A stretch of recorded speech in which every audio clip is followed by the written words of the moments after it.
Jeepers Creepers 4 ending explained. Why I'm still annoyed at Laine's fate in Reborn. Jeepers Creepers 4, or Jeepers Creepers Reborn, is a reboot of the original Jeepers Creepers from 2001 and attempts to breathe some fresh life into the modern monster movie franchise. The Jeepers Creepers franchise is not the most consistent series, with only the first film having a Rotten Tomatoes score above 25%.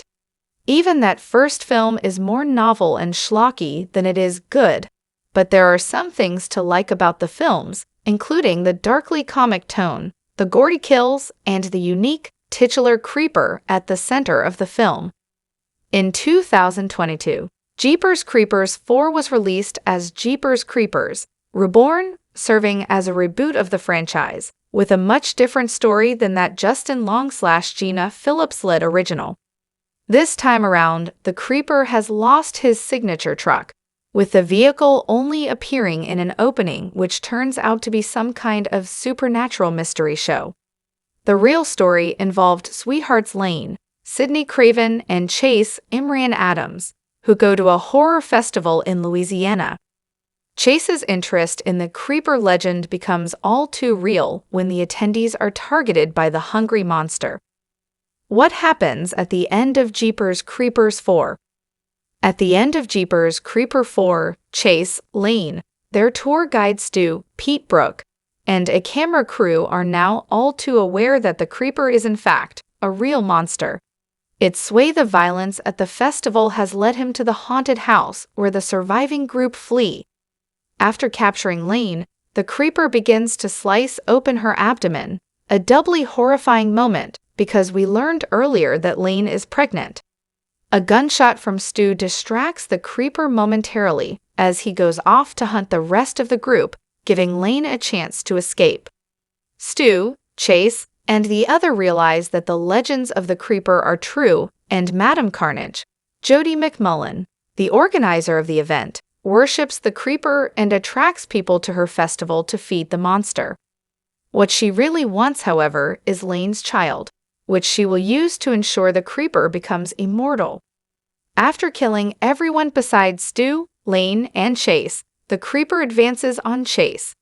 Laine distracts the monster by offering him her child, but he fails to notice the shuriken she throws at him, cutting out both of his eyes. The now blinded Creeper is led outside. Stu and Chase climb the roof of the house and drop a large weather vane on the Creeper, piercing him through the mouth. A flock of crows devours his body, but knocks Stu off the roof to his death as well. Sitting in the car as the police approach, Laine's eyes go black, and she has a vision of the Creeper being reborn.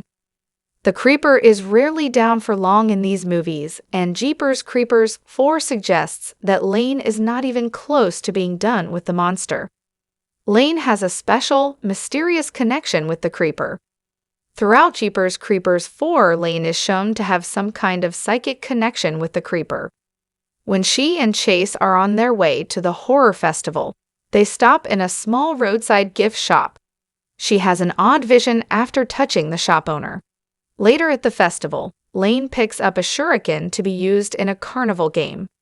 Despite never having seen the weapon before, she discovers she's preternaturally talented at throwing it. More concerning, she soon begins having visions of being naked with a circle marked on her forehead, surrounded by cloaked men. Laine continues having visions of a satanic ritual being performed on her, and she comes to realize that it's her unborn baby the monster wants. There is clearly some sort of relationship between Laine and the Creeper, but that connection is never fully explained. So at the end of the film, when Laine's eyes go dark and the movie cuts to the Creeper's rebirth, the meaning is muddled and confusing. It's not clear if she's now possessed by the Creeper, if she is herself becoming a Creeper, or if we are just being signaled that her connection remains open. I tend to think that Laine's connection to the Creeper is simply open, and perhaps she's realizing that the monster is not gone for good. I tend to think that Laine's connection to the Creeper is simply open, and perhaps she's realizing that the monster is not gone for good. Her lack of reaction makes it hard to tell. Furthermore, the creeper's power was never about possessing people or transferring its consciousness. Its horror signature is taking people's body parts to reconstruct the missing pieces of its own body. It would not make sense for the creeper to possess Laine somehow, particularly considering she is still pregnant. It feels like a silly cliffhanger that was added on for the sake of adding it on. The real meaning of Jeepers Creepers 4's ending. Jeepers Creepers 4 is not exactly rife with themes, but motherhood and commitment are certainly woven into the story. Laine is nervous about her child and has yet to tell Chase about the child.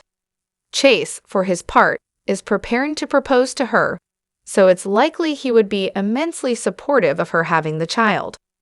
The creeper is the only one who both knows about the baby and is excited for it, though his excitement comes from an entirely different place. Chase does propose to Laine, but the audience never gets to learn her response. Laine uses something she fears the most, her pregnancy, to help defeat the creeper, claiming the child she was unsure of as her own. It's an interesting message, but one that could possibly have used a few more nods towards it in the script. Instead, Laine's pregnancy feels a bit forgotten about for parts of the film until it's needed. Jeepers Creepers 5 is unlikely. With a 0% on Rotten Tomatoes, Jeepers Creepers 4 did not do too many favors to the Jeepers Creepers franchise. Horror movie reboots can be hit or miss, and even the worst ones don't usually wreck the franchise and simply serve as a misstep. However, there are some other problems with Jeepers Creepers 4 that could suggest there won't be any more entries in the franchise for quite a while.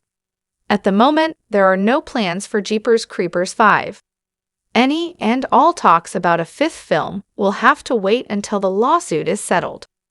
Myriad Pictures, which produced Jeepers Creepers 2 and Jeepers Creepers 3, is suing Infinity Films Holding, who produced Jeepers Creepers 4 via Unicourt. The suit was filed almost immediately after Jeepers Creepers 4 was announced and alleges, via Joe Blow, a breach of a right of first negotiation and last refusal for worldwide distribution rights to subsequent productions of the horror movie franchise, Jeepers Creepers.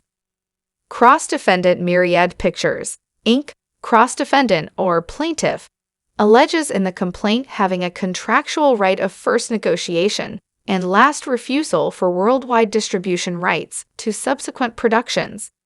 Cross-defendant further alleges that defendants produced and filmed Jeepers Creepers 4 without cross-defendant's knowledge or involvement, even though cross-defendant had been working with defendants to develop the sequels throughout 2018 and 2019. Once the film was shot, defendants purported to extend to cross-defendant a right of last negotiation, which was illusory because defendants had already granted distribution rights to cross-defendants' competitor Screen Media. In a sense, Myriad Pictures is accusing the filmmakers of making and distributing Jeepers Creepers 4 without the consent of Myriad Pictures, which would even put into question if the movie is a part of the official Jeepers Creepers canon.